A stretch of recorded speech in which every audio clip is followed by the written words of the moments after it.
حضرت فاروق اعظم رضی اللہ تعالیٰ عنہ کو وہ مرد جلیل گئے جن کے اسلام لانے پر رسول خدا کو راحت ملی، مسلمانوں کو آزادی ملی، مشرکین مکہ کے کمر ٹوٹ گئی، اسلام میں ایسا انقلاب پیدا ہوا کہ چھپ چھپ کر عبادت کرنے والے سایہ دیوار کعبہ میں مصروف عبادت نظر آنے لگے۔ ہر مسلمان کے چہرے پر مسرت و شادمانی آنے لگی اور عرش بری پر فرشتوں نے خوشیوں کے نعرے بلند کیے۔ جبریل امین نے بارگاہ رسالت صلی اللہ تعالی علیہ وسلم نے مبارکباد پیش کی۔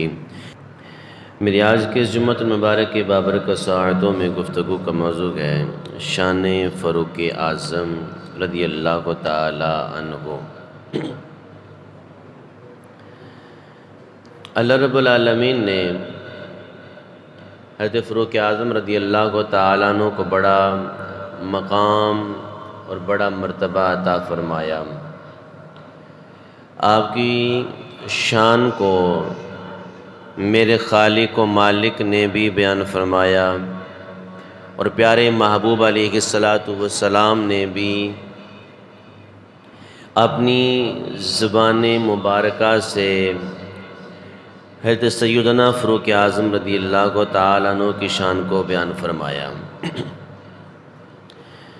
حضرت فاروق اعظم رضی اللہ تعالیٰ عنہ کو وہ مرد جلیل گئے جن کے اسلام لانے پر رسول خدا کو راحت ملی، مسلمانوں کو آزادی ملی، مشرکین مکہ کے کمر ٹوٹ گئی، اسلام میں ایسا انقلاب پیدا ہوا کہ چھپ چھپ کر عبادت کرنے والے سایہ دیوار کعبہ میں مصروف عبادت نظر آنے لگے۔ ہر مسلمان کے چہرے پر مسرت و شادمانی آنے لگی اور عرش بری پر فرشتوں نے خوشیوں کے نعرے بلند کیے۔ جبریل امین نے بارگاہ رسالت صلی اللہ تعالی علیہ وسلم نے مبارکباد پیش کی۔